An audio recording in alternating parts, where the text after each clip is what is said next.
passa de mim esse cálice, tendo sido hebreus, e oferecendo com clamor e lágrimas, orações e súplicas ao que o podia livrar da morte, foi ouvido quanto ao que temia. Me mostra um momento que Jesus teve clamor com oração, súplicas e lágrimas, e ele clamou ao que podia livrar da morte. O único que dá para encaixar é o Getsemane. Se a pessoa falar assim, não concorda, então você tem que me mostrar um outro ponto.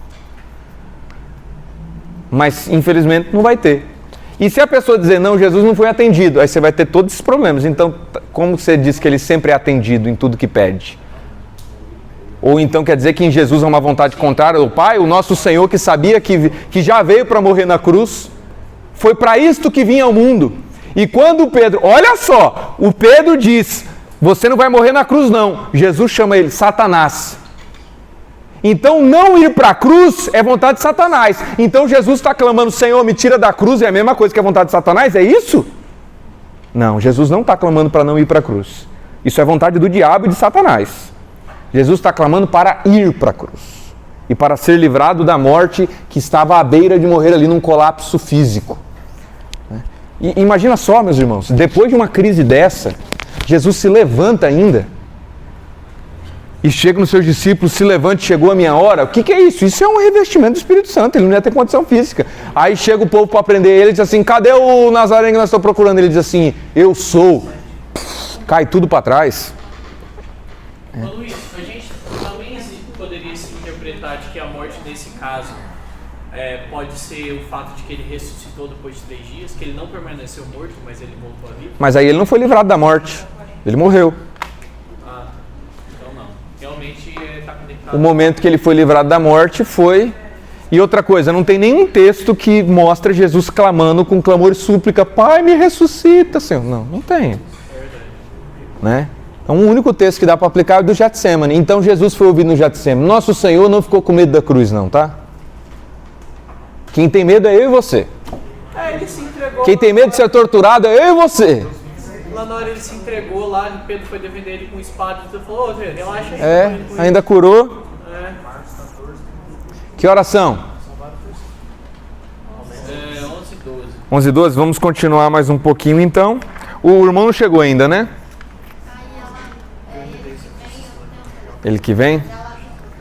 Tá, vamos continuar mais um pouquinho. Olha só, queria fazer uma pergunta para vocês. Existe uma forma correta de se orar?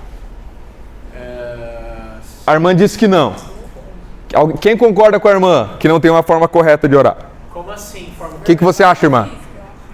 Não tem um jeito correto de orar? 2 pessoas. Você? Verbal ou física, assim, forma... Não sei. Ô Luiz. Você acha que tem, Pamela? Vou fazer vocês debater com a Pamela agora. Tem ou não tem uma forma correta de se orar? Eu acredito. Forma. Que sentido? Que pergunta! Você tá exigente, rapaz. Você tá falando de princípio? É igual ou você tá falando de método? Muito bom, muito bom. Método não tem não, mas princípio tem. Ótimo. Fórmula mágica, né? A Bíblia nos apresenta, né? Vamos lá. Tem um teólogo chamado Dietrich Bonhoeffer. E ele escreve um livro chamado Orando com os Salmos. E nesse livro ele começa dizendo o seguinte: muitas pessoas acreditam que não há uma forma certa de orar. Porém, essa pergunta, não foi o coração que moveu. Não foi essa convicção que moveu o coração dos discípulos quando eles perguntaram a Jesus: Senhor, ensina-nos a orar. Se eles pedem para que o Senhor o ensine a orar, significa que existe um jeito certo de orar. Isso está em Lucas 11, 1 ou 2. De uma feita, estava Jesus orando em certo lugar. Quando terminou, um dos seus discípulos lhe pediu: Senhor, ensina-nos a orar, como também João ensinou aos seus discípulos. Então, ele os ensinou. A pergunta é, então se há uma forma certa de orar, e a oração é importante porque a oração é o meio pelo qual Deus realiza a sua vontade, qual é a forma certa de orar? Tiago também, nós lemos o texto de Tiago: vocês oram ou vocês pedem e não recebem porque vocês pedem mal. Então há um jeito certo de pedir. E qual é? O Bonhoeffer nesse livro vai explicar, e ele vai dizer o seguinte: E qual é a forma certa de orar? E ele diz, segundo Bonhoeffer, Jesus nos convida a orar com ele, quando ele está ensinando. E orando com Jesus, a nossa oração torna-se cada vez mais parecida com a de Jesus, porque ele nos ensina. Até que a nossa vontade alinhe-se completamente com a vontade de Cristo. Então clamamos, Pai, seja feita a sua vontade. Orando com Jesus, aprendemos de Jesus a vontade do Pai, então clamamos por ela. Ou seja, sabe qual é a forma certa de orar? Pedindo a vontade de Deus. É orar a vontade do Pai. Sabe qual é a forma errada de orar? É orar o que o Pai não quer. Por isso que orar contra a vontade do Pai, se você já teve um discernimento, que tem algo que você está pedindo e não é a vontade de Deus, você continuar clamando por isso é orar contra a vontade do Pai. E orar contra a vontade do Pai é pecado. Porque é ir contra a vontade do Pai. É como um Pedro pedindo para Jesus não ir para a cruz, sendo que era a vontade do Pai ir para a cruz. Nós estamos na página, eu vacilei aqui, eu não marquei. Deixa eu ver. Estamos na página 24, exatamente. 24, último parágrafo. O primeiro ponto que se deve notar é que aquele que ora verdadeiramente é uma pessoa que não somente vai a Deus com frequência, porque não é como os pagãos, que por muito falarem serão ouvidos. Não é só, e vou me trancar sempre, vou só ficar falando. Não, não é só isso. Mas também nós precisamos entender que orar, cuja vontade, uma pessoa que é uma pessoa de oração, é uma pessoa cuja vontade, a vontade dela, da pessoa, frequentemente encaixa-se na vontade de Deus. Quer dizer, seu pensamento muitas vezes entra no pensamento de Deus. Este é um princípio muitíssimo importante da oração, que procede da própria necessidade de Deus, ou seja, é orar aquilo que o próprio Deus já quis. É de Deus e se inicia em Deus. E tal oração é de valor incalculável. A fim de ter tal tipo de oração, a pessoa que ora não somente tem que aparecer em frequência pessoalmente diante de Deus, mas também tem que permitir que a sua vontade se perca na vontade de Deus. Seu pensamento deve perder-se no pensamento de Deus. Por viver na presença do Senhor, tal pessoa pode conhecer a vontade de Deus e seus pensamentos. E estas vontades e pensamentos divinos tornam-se seus próprios desejos, que então ele expressa em oração. De modo que, gradativamente, a vontade e o pensamento de Deus que conhecemos começam a fazer parte de nós e transformam-se em nossa oração. E tal oração é de grande valor. Tendo entrado no pensamento de Deus e assim a vontade de Deus se apropriou de mim, como Daniel encontrou no coração de Daniel os mesmos desejos de Deus. O desejo de Deus foi reproduzido em Daniel e se transformou no próprio desejo de Daniel. De modo que ao expressar este desejo em oração, com gritos e gemidos, na verdade estava articulando em oração o desejo de Deus. Precisamos deste tipo de oração, porque ele realmente toca o coração divino. Não mais precisamos de palavras e palavras, o que necessitamos é tocar a mente do Senhor, que o Espírito de Deus nos faça penetrar nos planos do coração de Deus. Uma verdadeira oração não é a insistência de que quer fazer Deus trabalhar. Não, eu quero uma coisa, então vou incomodar Deus até que Deus faça o que eu quero. Luiz, mas o texto da insistência, nós já vamos ver. A verdadeira oração é aquela que converte o próprio coração a se render à vontade de Deus. Como diz Bonhoeffer, orando com Jesus, a oração de Jesus começa a se parecer cada vez mais parecida com a nossa. Ou melhor, a nossa fica parecida com a dele. E em oração a gente vai discernindo a vontade de Deus, o que Deus quer e o que Deus não quer. Quanto mais a pessoa ora, mais ela discerne a vontade de Deus. E mais discernindo a vontade de Deus, o que ela vai começar a clamar em oração se ela é homem de Deus? Vai começar a pedir em oração o que Deus não quer ou o que Deus quer? Ela começa a pedir as coisas que Deus quer. Ela sabe que Deus quer que o Joãozinho seja levantado como missionário. Ela já discerniu isso, porque ela discerniu a vontade de Deus. Então ela começa a orar pelo Joãozinho. Senhor, faça isso na vida do Joãozinho.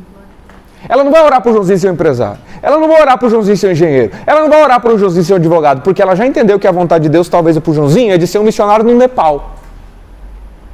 Por isso que Jesus disse, se as minhas palavras, se vós estiverdes em mim, e as minhas palavras estiverdes em vós, vocês vão pedir tudo, e tudo que vocês pedirem será atendido.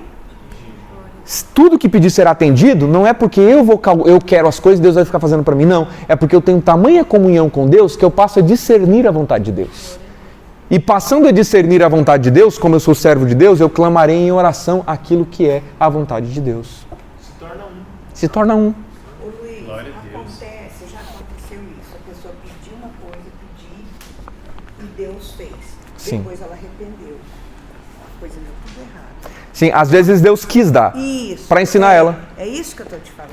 Tem coisa que Deus, mas aí no caso não é que Deus não queria. Deus queria para fazer a pessoa sofrer um pouco.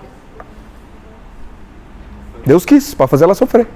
Por quê? Porque ela precisava aperfeiçoar, precisava ser mais madura, precisava entender. Assim, você quer isso, beleza. Eu quero te dar também, mas não por prazer em te dar, mas para te ensinar. Agora se tem um negócio, eu não quero dar e eu não vou fazer isso. Não tem nada que mude a vontade de Deus. Ô Luiz, mas por que Deus precisa então que a gente ore? Esse é um dos próximos pontos. Por que Deus não poderia fazer as coisas sem a oração? E tem coisa que ele faz sem a oração mesmo. Tem coisa que faz. Nós já vamos ver, beleza? De fato, não somos nós que saímos para encontrar Deus na oração. Deus é que espera por nós. E na presença deles percebemos alguma coisa e tocamos a vontade dele. A maior sabedoria vem, de fato, desta fonte. Assim nossa vontade entra na vontade do Senhor. E o nosso pensamento entra no coração do Senhor. E daí a nossa oração subirá a Ele. Na oração, na verdadeira oração, começamos... Enfim, vamos ler esse negrito aqui, pessoal. Isso aqui... Sabe qual que é o maior desafio da oração e de quem quer viver uma vida de oração? É que para que a oração seja verdadeira e agrade o coração do Senhor, a gente precisa se deixar de lado. Os meus sonhos, talvez eles podem morrer em oração. Porque em oração talvez eu possa discernir que o que eu sonho não é o que Deus quer. Que o que eu almejo e planejo talvez não seja o que Deus quer. Então diz o Atmani, para que a nossa oração agrade ao coração do Senhor, a primeira coisa que a gente tem que fazer é a gente se colocar de lado.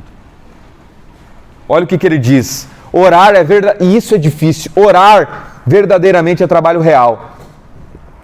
Orar de acordo com a vontade de Deus e orar somente pedindo o que Deus quer é deveras obra que exige negação pessoal. E a menos que nos despojemos completamente de nós mesmos, a menos que não tenhamos o mínimo interesse próprio em nós, mas vivamos absolutamente para o Senhor e para a sua glória somente, para a sua vontade somente, não gostaremos do que Ele gosta. E não procuraremos o que Ele procura, nem oraremos da maneira que Ele deseja que oremos. Não resta dúvida que trabalhar para Deus sem interesse próprio é muito difícil, mas orar sem interesse próprio é mais difícil ainda.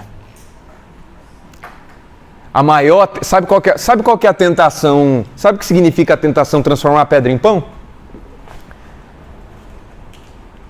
Transformar a pedra em pão é se utilizar da sua natureza de filho de Deus de clamar para ter benefício pessoal e próprio. Porque quando é para a multidão, Jesus multiplica pão. Mas o diabão está ali agora, transforma a sua intimidade com Deus no meio de garantir o que você quer.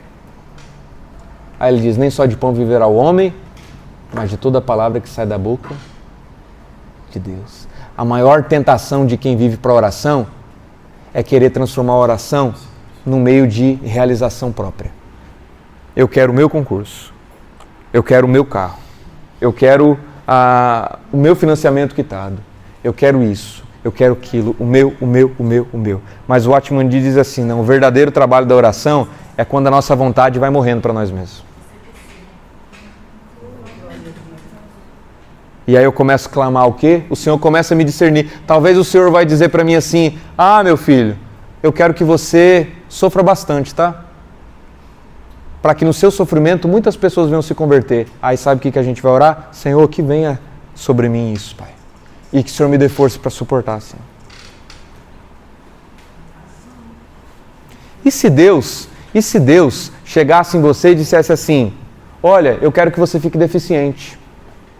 Porque eu quero que através da sua deficiência, eu aperfeiçoe o amor da igreja para cuidar de deficiente. Você diria, seja feita a sua vontade?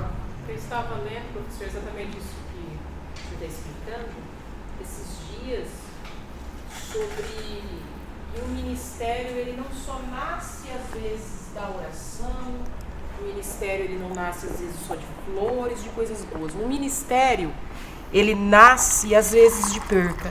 O ministério, às vezes, ele vai nascer, às vezes, quando alguém perde alguém que ama. Exatamente. Então, Às vezes vai nascer perfeitamente. da dor, às vezes. Então, se às vezes o ministério e o bem nasce da dor, e se Deus falar para você, eu desejo sobre a sua vida muita dor, porque através dessa dor você vai alcançar muitas pessoas. Eu diria, Senhor, que venha sobre minha dor, eu oraria conforme a vontade de Deus? Um dia eu fui numa academia e eu vi 3 homens, 2 homens, depois chegou um terceiro, que só andava assim, com a mão um no outro. Falei assim, cara, esses gays querem que todo mundo veja que eles é gay, né? Por que não anda normal? Depois eu descobri, na verdade era um cara cego. E o cara cego tinha que ficar andando, ele não enxergava, ele ficava grudado no outro. Eu falei assim, Senhor, que eu julguei. E o Senhor falou para mim o seguinte, veja como a cegueira dele aperfeiçoa ele próprio em amor, porque ele tem que ser humilde e aceitar o cuidado do outro, aceitar ser auxiliado. Mas também o homem que está perfeito, é aperfeiçoado em amor através da cegueira do outro, porque ele tem que servir, tem que ser paciente, tem que ser carregado. Aí eu vou dizer o seguinte, e se Deus, se em oração você discernisse, Deus dizendo assim, eu quero que você fique cego, porque através da sua cegueira eu vou aperfeiçoar o amor da igreja em cuidar dos cegos. Você diria, Senhor, seja feita a sua vontade? A verdadeira oração é essa. Porque como a igreja vai aperfeiçoar o seu amor em cuidar dos deficientes, se não houver deficientes? Vamos dar uma pausa então. Então, meus irmãos, fala. Posso dar um testemunho rápido de uma família que eu conheci nos Estados Unidos? Pode. Tem um casal muito abençoado que a última vez que eu fui pra lá, eles me recolheram como se fosse o filho deles. É um casal de cristãos que, sinceramente, eles foram a igreja para mim enquanto eu estava lá. E é um casal aposentado. E na história desse casal eles tiveram 3 filhos. E o pai, né, o marido, ele era do exército, trabalhava muito, muito, muito. E a família muito sofreu. A esposa teve câncer, superou o câncer. E aí? Ela superou o câncer, passou por muita coisa, mas por causa da ausência do pai, por causa do trabalho, dois desses 3 filhos hoje nem mais visitam a família. E o terceiro ainda tem trauma e está tentando se aproximar mais do pai. Aí o pai ficou doente, muito doente, muito doente. E até hoje ele sofre com essa doença. Conseguiu se aposentar por causa dessa doença e hoje ele fica em casa e o casamento deles melhorou grandiosamente ao ponto de que hoje eles chegaram em mim e falaram assim, Michael, a gente aprendeu uma coisa, a gente não ora mais pela saúde do meu marido, porque a gente percebeu que Deus, através da doença que ele tem, através do sofrimento que ele passa, está agindo e esteve agindo nas nossas vidas, a gente não ora mais por isso. Muito bom. Então, meus irmãos, vou ler o último trecho aqui para a gente pausar para um café rapidão. E pessoal, não percam a próxima parte, vai ter coisa boa ainda de oração. Olha só. O ponto alto de nosso trabalho com Deus é pedir em uma só voz que Deus realize aquilo que Ele deseja. E discernindo o que Deus deseja, eu começo a pedir por aquilo. O significado verdadeiro da oração é que a pessoa que ora faça o cumprimento da vontade de Deus. A oração é a oportunidade pela qual expressamos nosso desejo da vontade de Deus. A oração significa que nossa vontade está do lado de Deus. Fora disso, não existe a oração. Então a oração, pessoal, não é um meio para que Deus realize a nossa vontade.